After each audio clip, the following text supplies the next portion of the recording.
وَلَقَدْ نَعْلَمُ أَنَّهُمْ يَقُولُونَ إِنَّمَا يُعَلِّمُهُ بَشَرٌ لسان الذي يلحدون إليه أعجمي وهذا لسان أعربي مبين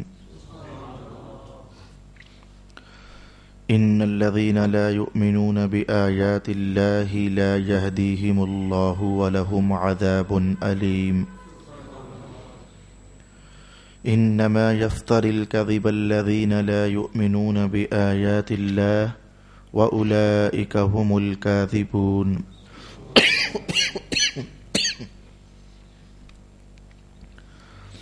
من كفر بالله من بعد إيمانه إلا من أكره وقلبه مطمئن بالإيمان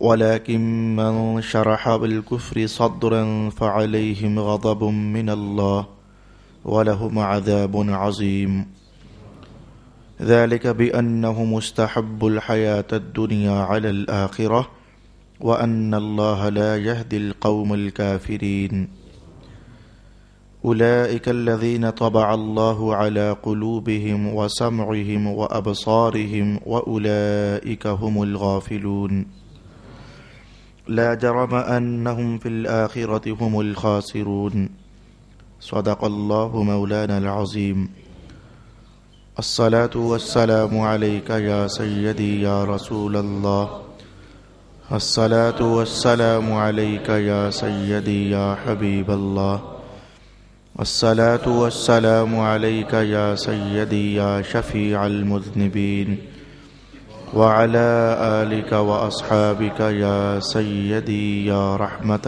للعالمين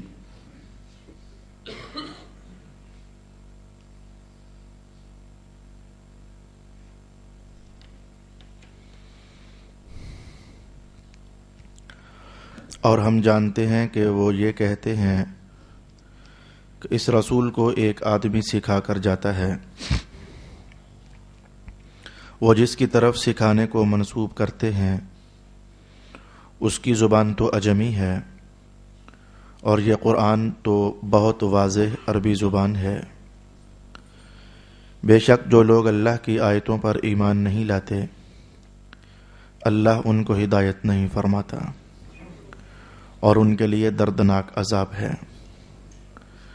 جھوٹا بہتان تو وہی لوگ لگاتے ہیں جو اللہ کی آیتوں پر ایمان نہیں لاتے، اور وہی لوگ جھوٹے ہیں۔ جس نے اللہ پر ایمان لانے کے بعد کفر کیا سوائے اس کے جس کو کفر پر مجبور کیا جائے اور اس کا دل ایمان کے ساتھ مطمئن ہو، بلکہ وہ لوگ جو کھلے دل کے ساتھ کفر کریں تو ان پر اللہ کا غضب ہے اور ان کے لیے بڑا عذاب ہے، کیونکہ انہوں نے دنیا کی زندگی کو آخرت پر ترجیح دی، اور بے شک اللہ کافروں کو ہدایت نہیں دیتا۔ یہی وہ لوگ ہیں جن کے دلوں اور کانوں اور آنکھوں پر اللہ نے مہر لگا دی ہے، اور یہی لوگ غافل ہیں۔ بے شک صرف یہی لوگ آخرت میں نقصان اٹھانے والے ہیں۔ صدق اللہ مولانا العظیم۔ تلاوت کردہ پہلی آیت مبارک، اس میں ایک دو مضامین آج کی نشست میں ہمیں سیکھنے ہیں۔ پہلا حصہ آیت کا یہ ہے کہ رب کائنات نے فرمایا کہ ہم جانتے ہیں۔ کس شے کو جانتے ہیں؟ کہ ان لوگوں نے ایک اور شرارت کی ہوئی ہے مکہ والوں نے، اور وہ شرارت یہ ہے کہ آج کل یہ اس طرح کی باتیں کر رہے ہیں کہ محمد جو قرآن سناتا ہے راتوں رات ایک بندہ ہے وہ انہیں آ کر سکھا جاتا ہے، اور یہ ان کا سکھایا ہوا قرآن ہمیں سناتا ہے۔ ہم اس بات کو جانتے ہیں۔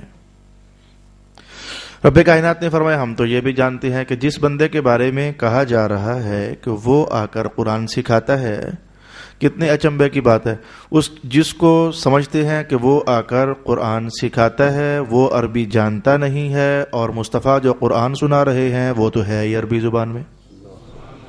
ہم یہ بات بھی جانتے ہیں۔ کہنے کو یہ 2-4 لفظوں پر مشتمل ایک آیت کریمہ ہے، لیکن اس میں کچھ راز کہانیاں ہیں۔ آج میں اس بات میں غور و فکر کر رہا تھا کہ اللہ تعالیٰ مجھے کوئی راستہ سلجھا دے، کوئی نتیجہ مجھے عطا فرما دے میں کس بات میں غور و فکر کرتا رہا آج؟ اس بات میں کہ دیکھیے، قرآن حکیم کو یہ بھی کہا گیا ہے کہ اساطیر الاولین. پہلی بات ہے، ذرا ہولے سے ہم سمجھیں گے، راز ہے، راز قرآن حکیم منکشف کر رہا ہے. قرآن حکیم پر اٹیک کیا گیا، یہ تو پچھلے لوگوں کے قصے کہانیاں ہیں. قرآن پاک پر ایک یہ اعتراض بھی کیا گیا، یہ تو قول شاعر، یہ قرآن تھوڑا ہے، یہ تو شاعرانہ باتیں ہیں. قرآن پاک پر یہ بھی اعتراض کیا گیا کہ یہ تو جادوئی کہانیاں ہیں، قول ساحر، جادو ہے، یہ کون سا کوئی اس میں اپنا اثر ہے. اور آج آپ کے سامنے ایک نیا اٹیک قرآن حکیم کے حوالے سے سامنے آ رہا ہے. فرمایا اگر محمد قرآن سناتا ہے تو کون سا اس کا اپنا کمال ہے، یہ تو راتوں رات ایک بندہ آتا ہے اور وہ سکھا کر چلا جاتا ہے. قرآن حکیم سے بڑھ کر نیکی کی دعوت کس کتاب میں ہوگی؟ قرآن کے الفاظ سے بڑھ کر تاثیر کہاں پائی جا سکتی ہے؟ قرآن جو ہدایت کی روشنیاں بکھیرتا ہے، اس سے بڑھ کر ہدایت کی منزل کہاں سے تلاش کی جا سکتی ہے؟ کہا جائے تو غلط نہیں ہے، قرآن سراپا نور ہی تو ہے، قرآن سراپا ہدایت ہی تو ہے، قرآن سراپا نیکی کی دعوت ہی تو ہے، قرآن سراپا خیر ہی خیر ہے. لیکن جس کو ہم کبھی سراپا نور کہہ رہے ہیں، سراپا خیر کہہ رہے ہیں، سراپا رحمت کہہ رہے ہیں، کیا وجہ ہے کہ اس پر بڑے اٹیک ہو رہے ہیں؟ کبھی کہا جا رہا ہے یہ جادو کی کہانی ہے، کبھی کہا جا رہا ہے یہ تو شاعر کا قول ہے، کبھی کہا جا رہا ہے یہ تو قصے کہانیوں کی مجموعی کتاب ہے، کبھی کہا جا رہا ہے کہ یہ راتوں رات کو آ کر سکھایا جاتا ہے. کتاب رحمت بھری ہے، اٹیک ہو رہا ہے. بلکہ جس کتاب کی شان میں اللہ یوں کلام فرما دے، اس کے تو لفظ لفظ میں شک ہی نہیں کیا جا سکتا، نقطے نقطے میں شک نہیں کیا جا سکتا. اور مکہ والے اسی کتاب کو تنقید کا نشانہ بنا رہے ہیں اور ہدف بنا رہے ہیں، ہم تنقید کا ہدف بنا رہے ہیں. جاننا چاہیے میں کیا چیز تھی جس کی طرف آپ کی توجہ آج لے جانا چاہتا ہوں. ایک تصویر میں نے آپ کے سامنے یہ رکھی، قرآن سراپا ہدایت، سراپا نور، سراپا کرم، سراپا بخشش، سراپا مغفرت، سراپا سب کچھ. لیکن دیکھو کبھی ادھر سے حملہ، کبھی ادھر سے حملہ، کبھی ادھر سے حملہ، کبھی ادھر سے حملہ. میں ایک نیکی کی تصویر اور آپ کو دکھاؤں، وہ دیکھو، رب کائنات نے اتنا اونچا اور عظیم بنایا کہ فرمایا فرشتوں کرو سجدہ سامنے. مراد آدم علیہ السلام سمجھ گئے. لیکن یہ دیکھو نیکی کی یہ خوبصورت تصویر، شیطان اپنے پر توڑ رہا ہے کہ چھوڑوں گا تو نہیں. نیکی کی تصویر، لیکن سامنے بدماشی کی تصویر. ایک اور تصویر آپ کو دکھاؤں، یہ دیکھو آج نبوت کا گلاب حضرت ابراہیم علیہ السلام کے دامن میں آج کھلا ہوا ہے اور مہک بکھیر رہا ہے. یہ جتنے بھی نمرودی کانٹے ہیں آج اس نبوت کے گلاب کی پتیوں کو چھلنی کر دینا چاہتے ہیں. ایک اور تصویر بتاؤں، موسیٰ علیہ السلام، یہ دیکھیں اللہ کے نور کا تقدیر بدلنے والا آئینہ لے کر کھڑے ہیں سامنے، اور فرعونی روڑے وہ سارے کے سارے آج اس آئینے کو توڑ دینا چاہتے ہیں. ایک اور تصویر بتاؤں، رب کائنات نے جہاں مہر لگائی کہ سراپا رحمت ہے میرا محمد، تو یہ ساری شرارتیں ادھر بھی تو چل رہی ہیں. کبھی کہا یہ شاعر، کبھی کہا یہ مجنون، کبھی کہا یہ عقل کام نہیں کرتی، کبھی کہا یہ فتنہ باز، یہ ساری شرارتیں ادھر بھی چل رہی ہیں. اللہ کرے آج ہم چھوٹا سا ایک راز سمجھیں. اس کے بعد بھی کہانی سناؤں آپ کو. یہ دیکھو آج تمام تر معصومیت آغوش میں لے کر، تمام تر اللہ کی رحمت آغوش میں لے کر، طہارتوں کی تمام داستانیں سمیٹ کر مولا حسین کربلا میں کھڑے ہیں. اور یہ جو یہ یزیدی گد پاکیزگی کی اس تصویر کو آج نوچ لینا چاہتے ہیں. یہ مولا کائنات کیا راز ہے؟ نیکی ہمیشہ جہاں بیٹھتی ہے وہاں اردا گرد برائیوں کا پہرا کیوں ہوتا ہے؟ نیکی کی آواز جہاں اٹھتی ہے وہاں برائیوں کی بدماشیاں کیوں گھیرا تنگ کرنے کے لیے سرگرم عمل ہو جاتی ہیں؟ آج میں اس راز کو انبیاء کی تاریخ اگر میں ایک جملے میں قرآن حکیم میں کہوں نا تو یوں کہہ سکتا ہوں، وَكَذَلِكَ جَعَلْنَا لِكُلِّ نَبِيٍّ عَدُوًّا مِّنَ الْمُجْرِمِينَ. ہر نبی کے لیے مجرموں میں سے کوئی نہ کوئی دشمن سامنے کھڑا ہی ہوتا ہے. ایک ایک نبی کا نام لے کر کیا کہنا. رب کائنات نے ہر نبی کی تاریخ بتا دی. یوں کہیے کہ ہر نیکی کی تاریخ بتا دی. ہر نیکی جہاں بھی سر اٹھاتی ہے، ہر نیکی کا پھول جہاں بھی کومپل بن کر، کلی بن کر آج کھل جانا چاہتا ہے، وہاں علاقے میں جو اردا گرد میں برائیوں کے اڈے ہوتے ہیں وہ اپنے شیطانوں کو متحرک کر دیتے ہیں اور وہ نیکی کا سر دبا دینا چاہتے ہیں. حالانکہ دبایا کبھی بھی نہیں جا سکا، ہمیشہ وہ کامیاب ہوا. لیکن رب کائنات کیوں ایسا فرماتا ہے؟ نیکی کے لیے ایک سازگار سا ماحول کیوں نہیں دے دیا جاتا؟ رسول پاک علیہ السلام 53 سال مکہ میں رہے، خیر کی آواز اٹھاتے رہے. آخر جب آج جا رہے ہیں تو جملہ تو یہی ہے نا کہ مکہ پیار تو مجھے تجھ سے بڑا ہے، لیکن تیرے رہنے والے مجھے رہنے نہیں دے رہے. جاتے جاتے آواز تو یہی اٹھا رہے ہیں نا. یہ نیکی کے لیے ہمیشہ ماحول سازگار نہیں ہوتا. کیا وجہ ہے؟ میرے استاد محترم ارشاد فرمایا کرتے تھے حضرت علامہ سید ریاض حسین شاہ صاحب دامت برکاتہم القدسیہ. ہمیں جب وہ دورہ حدیث پڑھاتے تو اس طرح کی تلقین کئی بار کرتے، یعنی نسبت اس کی بڑی اونچی ہوتی.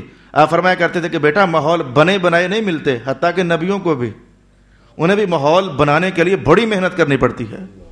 جب یہ قرآن نے کہا کہ ہر نبی کے مقابلے میں دشمن، بدماش اور وہ بھی مجرم طبقہ، لِكُلِّ نَبِيٍّ، تو مانا تو پھر یہی ہوا نا کہ نبیوں کو بڑی محنت کرنی پڑتی ہے ماحول کو سازگار کرنے کے لیے.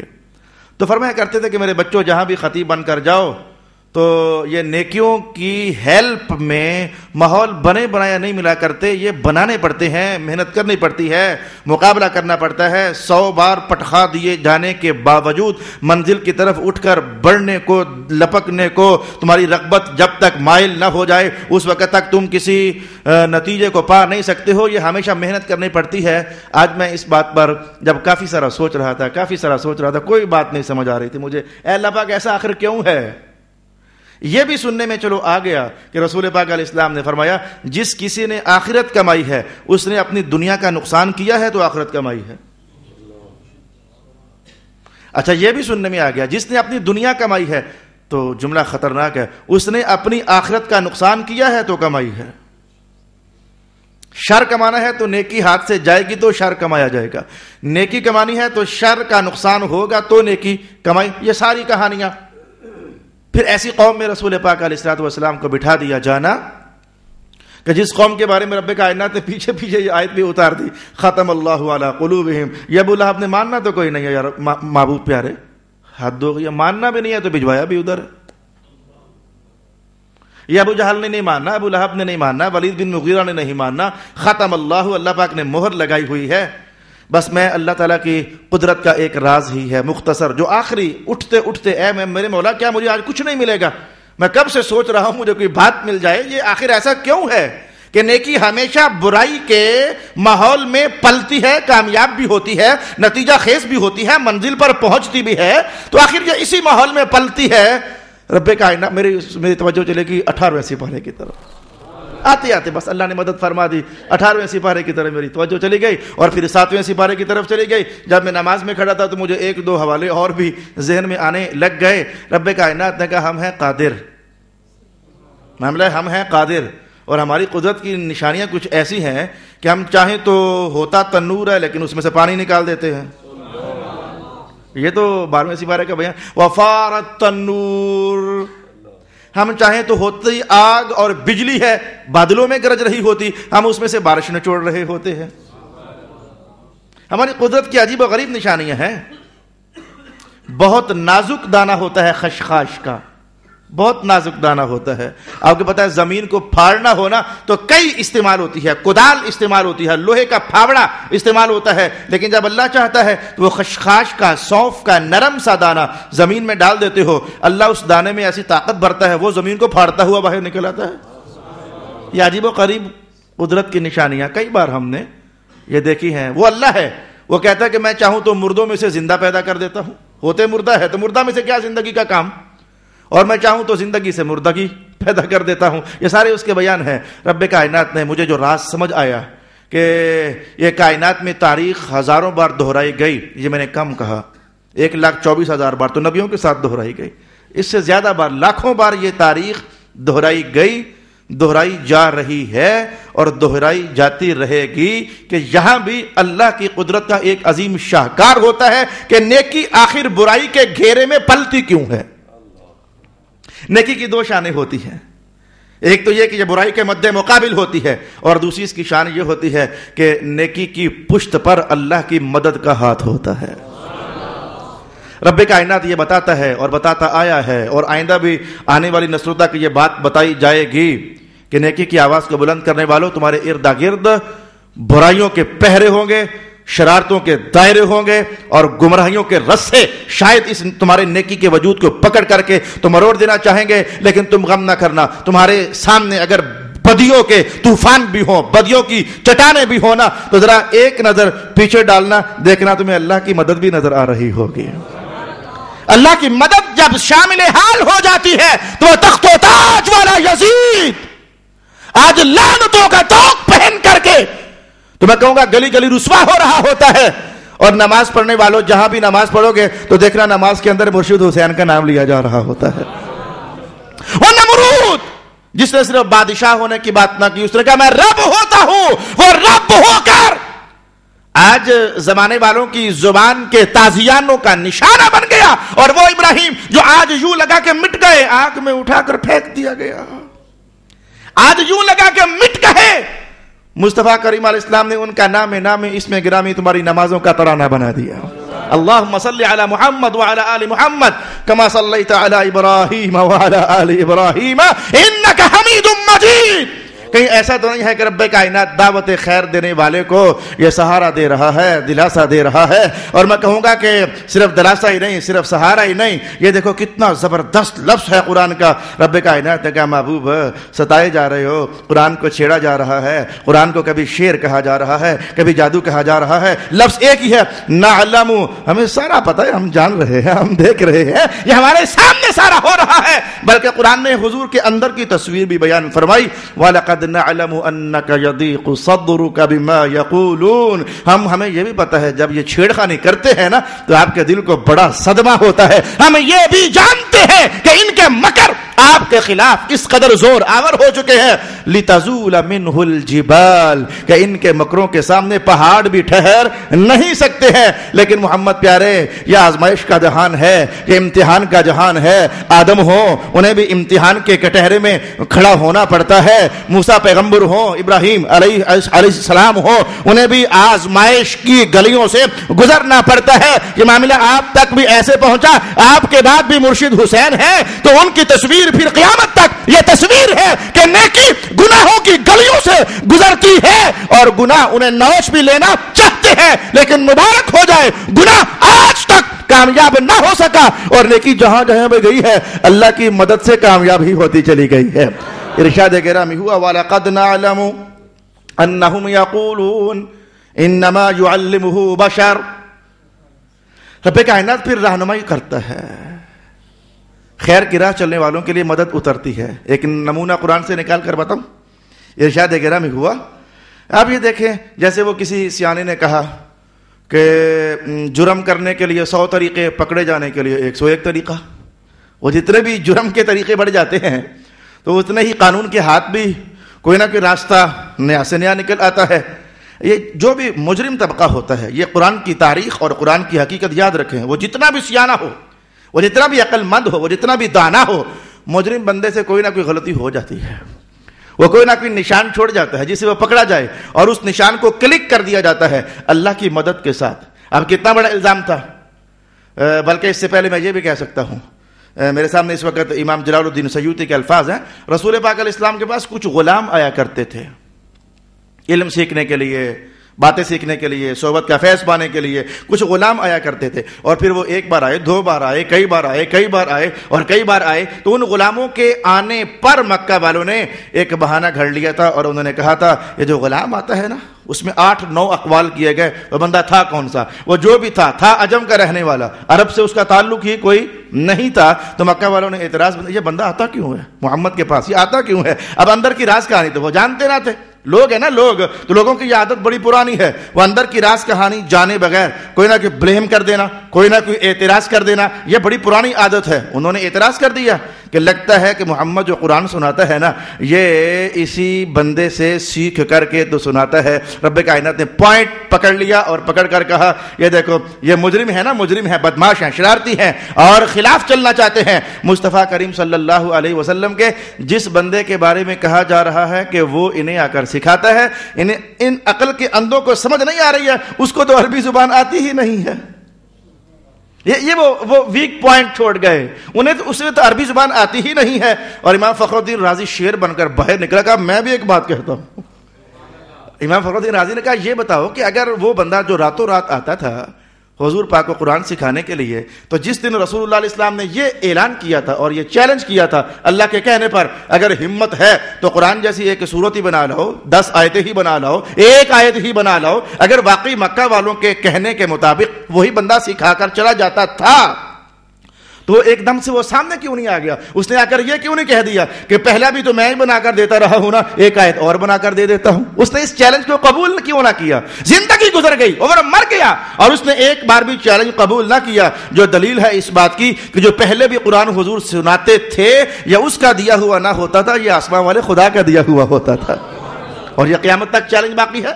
اگر اس نے بنایا ہوتا تو اس چیلنج کا جواب دیتا اور وہ سینہ تان کر کہتا محمد جو پہلے سناتے ہو وہ بھی تو میں نے ہی بتایا ہے نا، لو پھر 2 آیتیں اور لے لو، 2 صورتیں اور لے لو۔ اس کا زندگی بھر اس چیلنج کا جواب دینے کے لیے سامنے نہ آنا اس بات کی دلیل تھی کہ رسول پاک صلی اللہ علیہ وآلہ وسلم اللہ سے قرآن لے کر سنایا کرتے تھے اور اس عجم کے رہنے والے بندے سے سیکھ کر قرآن نہیں سکھایا کرتے تھے۔ ارشاد گرامی ہوا وَلَقَدْ نَعْلَمُ أَنَّهُمْ يَقُولُونَ إِنَّمَا يُعَلِّمُهُ بَشَرٌ لِسَانُ الَّذِي يُلْحِدُونَ إِلَيْهِ أَعْجَمِيٌّ وَهَذَا لِسَانٌ عَرَبِيٌّ مُبِينٌ ان الذين لا يؤمنون بآيات الله،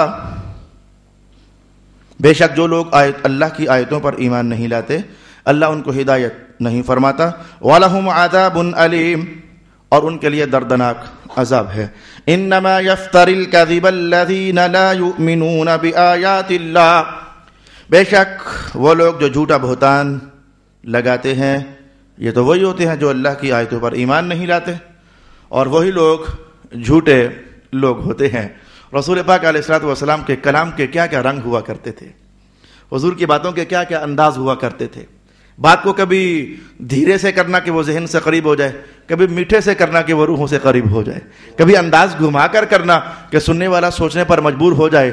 آج ایک شخص نے رسول پاک علیہ السلام سے 3 سوال کیے، رسول پاک علیہ السلام نے تینوں سوالوں کا جواب دیا، لیکن انداز ایسا تھا کہ اس آیت کی تفسیر کا سمجھنا آپ کے لیے آسان ہو جائے گا۔ ابھی تک جو ہم نے سیکھا وہ یہ تھا، مکہ والے کہتے ہیں یہ قرآن اللہ کی طرف سے نہیں آتا، اجمی بندہ آ کر کے انہیں سکھا جاتا ہے۔ مطلب یہ ہوا کہ پھر رسول اللہ جھوٹ بول رہے ہیں، مطلب پھر مکہ والوں کے کہنے کے مطابق تو یہی ہوا نا۔ حضور کہتے ہیں کہ اللہ نے مجھے قرآن دیا اور اصل حال یہ ہے کہ وہ بندہ انہیں قرآن سکھا جاتا ہے، بظاہر تو یہ بن گیا نا جھوٹ۔ رب کائنات نے کہا ذرا اعلان کیجئے محبوب پیارے، وہ اعلان کیا تھا؟ میں جھوٹ وہی لوگ بولا کرتے ہیں جن کا ایمان نہیں ہوتا، جھوٹ وہی لوگ بولا کرتے ہیں جن کا ایمان نہیں ہوتا، جن کا ایمان ہوتا ہے انہیں جھوٹ سے کیا سروکار ہوتا ہے۔ ان کلمات کو رسول پاک علیہ السلام نے یوں ارشاد فرما دیا۔ ایک صحابی رسول پاک علیہ السلام کے پاس آئے، ابن عساکر نے اس حدیث کو نقل فرمایا۔ اس وقت میں الفاظ جو جس صحابی کے ہیں وہ عبداللہ ابن جراد ہیں۔ وہ کہنے لگے کہ میں نے حضور سے پوچھا هل يزني المؤمن یا رسول اللہ، حضور کیا مومن زنا کر سکتا ہے؟ حضور کیا مومن زنا کر سکتا ہے؟ ارشاد گرامی وقال قد يكون ذلك، ہاں کبھی ایسا ہو سکتا ہے، کبھی ایسا ہو سکتا ہے۔ قال هل يسرق المؤمن، انہوں نے پوچھا حضور کیا مومن چوری بھی کر سکتا ہے؟ قال قد يكون ذلك، فرمایا ہاں چلو کبھی ایسا بھی ہو سکتا ہے، ہونا نہیں چاہیے، اس کو اجازت نہ سمجھیں، حضور تو کہانی بتا رہے ہیں، ہاں جی ایسا بھی چلو ہو سکتا ہے۔ قال هل يكذب المؤمن، حضور کیا مومن جھوٹ بھی بول سکتا ہے؟ قال اللہ، میں بندہ مومن ہو اور جھوٹ بولے یہ کبھی نہیں ہو سکتا ہے۔ رسول پاک علیہ السلام نے بندہ مومن کی شان سچ کے ساتھ یوں جوڑ کر کے یوں ارشاد فرمائی کہ بندہ مومن جھوٹ نہیں بول سکتا۔ پھر حضور نے بطور دلیل یہی آیت پڑھ دی اور فرمایا کیا سنا نہیں ہے کہ رب کائنات نے فرمایا ہے انما یفتری الکذب الذین لا یؤمنون بآیات اللہ، جھوٹا بہتان تو وہی لوگ لگاتے ہیں جو جن کا اللہ کی آیتوں پر ایمان نہیں ہوتا۔ میں نے پرسوں ایک حدیث شریف پڑھی، پڑھ کر چونک سا گیا، حیرت سے گم ہو گئی۔ رسول پاک علیہ الصلوۃ والسلام نے ارشاد فرمایا کہ جب کوئی شخص جھوٹ بولتا ہے نا کسی کے خلاف، اس نے ایسے کیا، اس نے ایسے کیا، وہ ایسا ہے، وہ ایسا ہے، حالانکہ اس نے ایسا کچھ بھی نہیں کیا ہوتا، اس کی عزت کو خراب کرنے کے لیے میں بطور کذب کا لفظ میرے سامنے آیا تو اپنے سامعین کو حضور کا یہ کلام دل ربا بتانا چاہوں گا۔ فرمایا جو شخص کسی کے خلاف جھوٹ بول کر اس کی عزت کو پائمال کرنے کا ارادہ کرتا ہے تو فرمایا کہ اللہ تعالیٰ اس جھوٹ بولنے والے کو یوں ذلیل کر دیتا ہے کہ وہ اپنے گھر میں بستر کے اندر بھی بیٹھا ہوگا نا تو اللہ تعالیٰ ادھر بھی اسے ذلیل فرما دیتا ہے۔ یا کسی کے خلاف زبان کھولنا، کسی کی عزت کو پائمال کرنا، کسی کی عزت کو شکست و ریخت کا نشانہ بنا دینا، کسی کی دستار کو میلا کرنے کا بندوبست کرنے کی کوشش کرنا، کسی کے دامن پر کیچڑ اچھال دینا، میں کہوں گا یہ مرض ہے بہت عام، لیکن قرآن حکیم سمجھا رہا ہے اور حضور بھی سمجھا رہے ہیں جھوٹ کا ایمان سے تعلق ہی کیا ہے۔ جھوٹ بولنے والا بھلا اللہ کی آیتوں کو مان سک رہا ہوتا ہے، جھوٹ تو وہی بولتا ہے جو اللہ کی آیات پر ایمان نہیں لا رہا ہوتا ہے۔ اب میں عنوان کے ایسے کٹہرے میں اور دو راہے پر کھڑا ہوں کہ میرا ارادہ یہ تھا کہ جہاں سے اب میں بولنے لگا ہوں اس عنوان پر میں تفصیل سے پورا ایک درس قرآن آپ کی خدمت میں عرض کروں، لیکن میرا آدھا وقت گزشتہ عنوان کو تیز تیز نبھاتے ہوئے بھی لگ گیا، تو آئیے جس قدر ممکن ہو سکے گا ہم اس عنوان کو سیکھنے کا اہتمام کرتے ہیں۔ رب کائنات نے ارشاد فرمایا من کفر باللہ من بعد ایمانہ الا من اکرہ وقلبہ مطمئن بالایمان، جس نے اللہ پر ایمان لانے کے بعد کفر کیا تو جزا آخر میں بیان ہوئی ہے فعلیہم غضب من اللہ، ان پر اللہ کا غضب ہے، وَلَهُمْ عَذَابٌ عَظِيمٌ، اور ان کے لیے بڑا دردناک عذاب۔ فرمایا الا من اکرہ، البتہ اگر کسی سے مجبوراً اور اکراہن اور زبردستی کفر کروا لیا گیا اور اس کا دل اندر سے ایمان پر مطمئن تھا تو فرمایا اس کے لیے اللہ کا عذاب نہیں ہے، وہ اللہ کی خاص رحمت میں ہے۔ یہ آیت کس موقع پر نازل ہوئی؟ یہ تاریخ کا کون سا فرق ہے؟ یہ آیت جو ہمیں سمجھانا چاہ رہی ہے میرے بھائی، حضرت عبداللہ ابن مسعود رضی اللہ تعالی عنہ ارشاد فرماتے ہیں کہ مسلمان تو آہستہ آہستہ بڑھ رہے تھے، ایک مسلمان ہوا پھر دوسرا ہوا، حضرت خدیجہ الکبریٰ نے ایمان قبول کیا، حضرت علی المرتضیٰ نے ایمان قبول کیا، حضرت ابوبکر صدیق نے ایمان قبول کیا، حضرت عمر ابن الخطاب نے، وہ آہستہ آہستہ لوگ بڑھ تو رہے تھے، لیکن وہ پہلے سات مسلمان جنہوں نے اپنے ایمان کا اظہار بھی کر دیا، بھائی مومن بن جانا اور پھر ایمان کو سنبھال کر رکھنا یہ عنوان الگ ہے، اور پھر اس کا سرے عام اعلان بھی کر دینا بھئی ہم ان تمام خداؤں سے بیزار ہیں، ہمارا ان سے کوئی تعلق نہیں ہے، کل کی طرح آج بھی ہم انہیں غلط سمجھتے ہیں، یہ اعلان کر دینا۔ پہلے سات مسلمان تھے، ان میں ایک اسم گرامی رسول پاک علیہ السلام کا تھا، وہ تو ازل سے ابد سے وہ تو تھے ہی تھے اسلام پر اور ایمان پر، لیکن اظہار حضور نے کیا لا الہ الا اللہ محمد الرسول اللہ صلی اللہ علیہ وسلم۔ ایک ان میں ابو بکر تھے، اچھا 5 ان میں سے وہ لوگ تھے جو خستہ حال لوگ تھے جن کا نام حدیث شریف کے اندر یہ ارشاد کیا گیا، ایک حضرت بلال ہے، یہ خستہ حال لوگوں میں سے ایک تھے۔ خستہ حال لوگوں میں سے ایک کا معنی کہ مال ان کے پاس نہیں تھا، حکومت ان کے پاس نہیں تھی، طاقت ان کے پاس نہیں تھی، کنبا قبیلہ ان کے پاس نہیں تھا، یہ تو غلام تھے، تو غلاموں کا کیا کنبا قبیلہ، ان کی کیا طاقت، ان کی کیا پاور، ان کے پاس کیا دولت کا ہونا۔ ایک حضرت بلال تھے، ایک حضرت خباب تھے، ایک حضرت عمار ابن یاسر تھے، ایک ان کے والد ماجد خود یاسر تھے، اور ایک ان کی والدہ ماجدہ حضرت سمیہ رضی اللہ تعالی عنہم و عنہا۔ یہ پاکیزہ لوگ تھے 7 جنہوں نے اپنے اعلان کا اظہار بھی کیا۔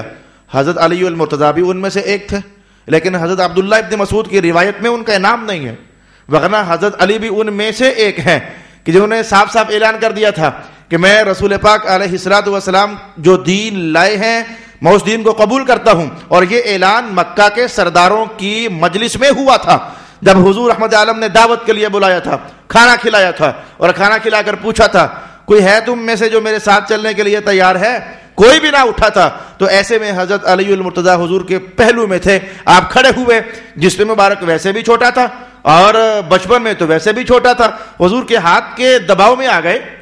حضور پاک علیہ السلام نے ہاتھ سے پکڑ کر دبا دیا اور فرمایا تو بیٹھ جا, تو پہلے ہی میرے ساتھ ہے. تو میں نے یہ عنوان کہنا چاہا کہ یہ کافروں کی بھری مجلس میں حضرت علی المرتضیٰ بھی ان لوگوں میں سے تھے. لیکن ابن مسعود جو کہنا چاہتے تھے وہ یہ تھے, یہ 7 لوگ تھے.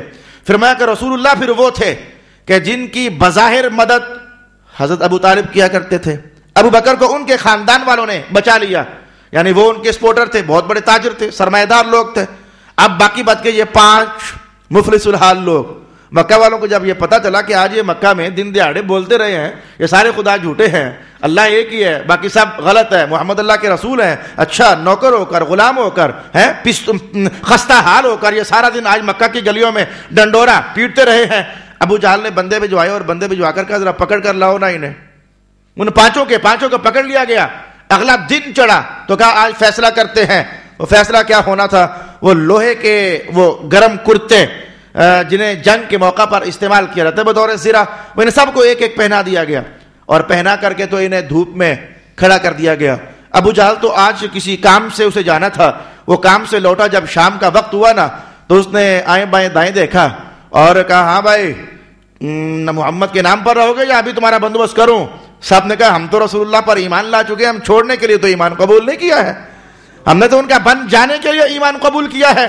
اب ہر ایک کی عظیمت کی اپنی ہی داستان تھی. انہوں نے کہا اچھا حضرت سمیہ, عمار ابن یاسر کی والدہ ماجدہ سمیہ.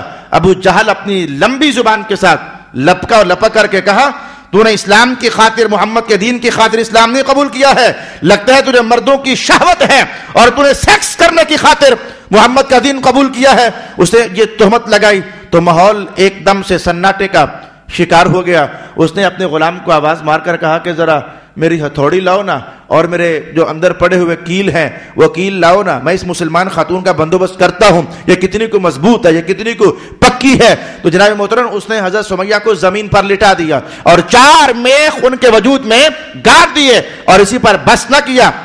2 اونٹ منگوائے اس نے اور ایک اونٹ حضرت سمیہ کی ایک ٹانگ کے ساتھ باندھ دیا اور دوسرا اونٹ دوسری ٹانگ کے ساتھ باندھ دیا. اور پہلے اس نے کہا کہ اب بتا محمد کا نام چھوڑتی ہے یا میں ابھی اونٹوں کو دوڑا دوں.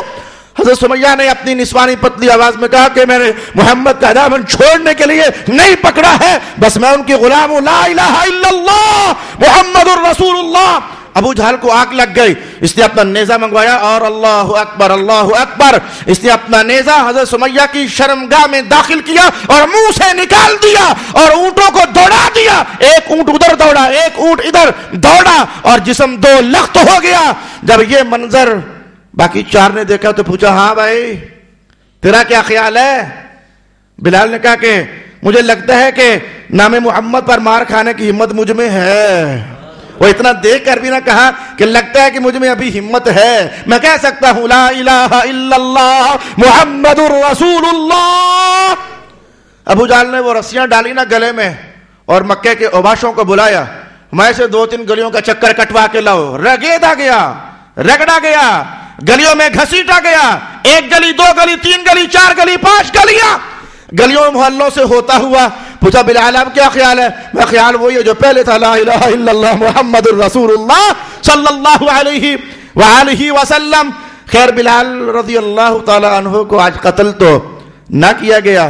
یاسر سے پوچھا گیا ہاں جی یہ سارا کچھ دیکھنے کے بعد بھی محمد محمد کرو گے, اللہ اللہ کرو گے یا بندوبست کروں؟ انہوں نے کہا کہ بس بات ہے کہ میں یہ ایمان چھوڑنا نہیں چاہتا. اس نے ایک ہی ضرب لگائی اور حضرت یاسر رضی اللہ تعالی عنہ کو ادھر ہی شہید کر دیا. ایسے میں حضرت عمار رضی اللہ عنہ کی باری آئی تو پوچھا تیرا کیا خیال ہے؟ حالات کی ایسی تلخی میری جان بڑی مشکل ہوتی ہے, تو پریشان تھے, اندر ایمان سے جگمگا رہا تھا اور ادھر یہ جو سامنے حشر ہو رہا تھا, یہ ساری طبیعتیں برابر تو نہیں ہوتی ہیں نا, سارے مزاج برابر تو نہیں ہوتے نا. حسینی مزاج بھی کربلا ہی میں دیکھا جا رہا تھا نا، اور یزیدی مزاج بھی تو ادھر ہی دیکھا جا رہا تھا نا. وہ نماز میں کھڑے ہوں تو پیچھے کتنے ہزاروں ہوں، سلام پھرے تو پیچھے چند ایک رہ جائیں. یہ مزاج والے لوگ بھی تو ادھر ہی ہوتے ہیں نا. میاں مزاج مضبوط بھی ہوتے ہیں، کمزور بھی ہوتے ہیں، نرم بھی ہوتے ہیں، سخت بھی ہوتے ہیں. تو عمار ابن یاسر نے کہا کہ اچھا بتا میں پھر کیا کروں تاکہ تو آج میرے ساتھ یہ سلوک نہ کرے. اس نے کہا محمد کو برا کہہ دے اور ان خداؤں کو تو صحیح کہہ دے. آپ نے کہا چلو میں وقتی طور پر کہہ دیتا ہوں، حضور کے پاس جاؤں گا، معافی مانگوں گا، کہوں گا حضور میں نہیں کہنا چاہتا تھا. انہوں نے کہہ دیا جو انہوں نے کہا. عمار ابن یاسر نے کہہ دیا. وہ ایک دم سے خبر اڑ گئی، حضور رحمت عالم تک جا پہنچی. یا رسول اللہ، وہ جو عمار ہے مکہ والوں نے بہکایا، ڈرایا، خوف زدہ کیا، اور وہ تو کافر ہو گیا ہے، اور اس نے کہہ دیا ہے آپ کے خلاف، اور ان بتوں کو اس نے سچا کہہ دیا ہے. رسول پاک علیہ الصلوۃ والسلام نے فرمایا اللہ اکبر، نگاہ نبوت کی بصیرتوں کو سلام، نگاہ نبوت کی وسعت کے دائروں کو سلام.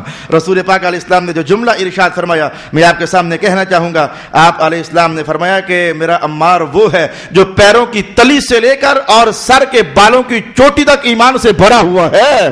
وہ کافر تو نہیں ہوا ہے، اللہ نے اس کے گوشت کے اندر ایمان داخل کر دیا ہے، اللہ نے اس کی ہڈیوں کے اندر ایمان داخل کر دیا ہے، اللہ نے اس کے خون کے اندر ایمان داخل کر دیا ہے. وہ کتنے پاکیزہ خصلت لوگ ہیں جو ایمان کی راہوں میں مشکلیں اٹھاتے ہیں. ادھر دیکھو تو نگاہ مصطفیٰ میں ہوتے ہیں، ادھر دیکھو تو وہ نگاہ رب العالمین میں ہوتے ہیں. وَلَقَدْ نَعْلَمُ، آواز تو تھی نا، ہم جانتے ہیں یہ سارا کچھ